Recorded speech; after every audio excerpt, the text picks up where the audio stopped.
15 ఏళ్ల కాపుల కసికి సరైనటువంటి సంతోషం ఇప్పుడు.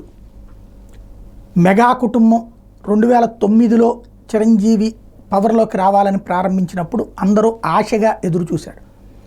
18 స్థానాలకే పరిమితమైనప్పుడు ఆవేదన చెందారు. అదే సందర్భంలో 2014లో పోటీ చేయనప్పుడు బాధపడ్డారు. 2019లో పోటీ చేసి ఓడిపోయినప్పుడు తీవ్ర మనోవేదన చెందారు. ఈ దఫా తీసుకున్న 21 స్థానాల్లో 100% స్ట్రైక్ రేట్తో పవన్ కళ్యాణ్ డిప్యూటీ ముఖ్యమంత్రి స్థాయిలో వచ్చి కూర్చోవడంతో సంబరం చేసుకుంటున్నారు.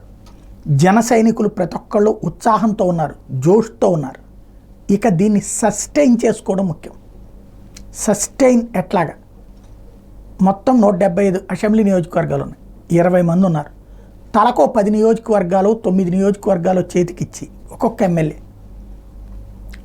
ఆ నియోజకవర్గాల బాధ్యత అంతా అప్పచెప్పి అక్కడ రేపటి స్థానిక ఎన్నికల మీద దృష్టి సారించాలి. స్థానిక ఎన్నికల్లో 33% సీట్లు అన్నటువంటిది జనసేన కోరింది. అది అప్పుడే పవన్ కళ్యాణ్ గారు చెప్పుకొచ్చారు. 33% ఇప్పుడు మాత్రం మనం 21కి సర్దుకుందాం, ఎంపీ సీట్లు 2తో సర్దుకుందాం, ఇది పొత్తుని బలం చేసుకోవడం, భవిష్యత్తు వ్యూహం మనం 33%, ఆ తర్వాత గ్రౌండ్ లెవెల్ క్యాడర్ బలోపేతం అయ్యాక మనం ముందుకెళ్తామన్నది. అది నిరూపణ కావాలంటే ఇప్పుడు 33% అన్నటువంటి పాయింట్ మీద కాన్సన్ట్రేట్ చేసుకోవాలా. అదే సందర్భంలో ఒక్కొక్క ఎమ్మెల్యే అభ్యర్థికి అట్లాగా అతనితో పాటుగా ఒక కమిటీ వేసి ఒక 10 మందినో 15 మందినో ఇప్పుడు ఒక్కొక్క ఎమ్మెల్యేకి తలకొక్కొక్క 10 సీట్లు ఇచ్చారు అనుకుంటే, అంటే ఏది 8-9 ఇచ్చారనుకుంటే ఓ 8-9 మందితో కమిటీ, అది అన్ని సామాజిక వర్గాలతో కూడిన కమిటీలు వేసి వాళ్ళందరూ గ్రౌండ్ లెవెల్లో ప్రతి సర్పంచ్ స్థాయిలో, ప్రతి వార్డు మెంబర్ స్థాయిలో, ప్రతి జిల్లా పరిషత్ స్థాయిలో, ప్రతి మండల పరిషత్ స్థాయిలో పనిచేసేటట్టు ఒక టీముల్ని తయారు చేసుకోవాలి. పర్ఫెక్ట్ సిస్టమ్ని రెడీ చేసుకోవాలి. టైం తొందరగానే అయిపోతుంది 2 ఏళ్ళు అన్నప్పుడు.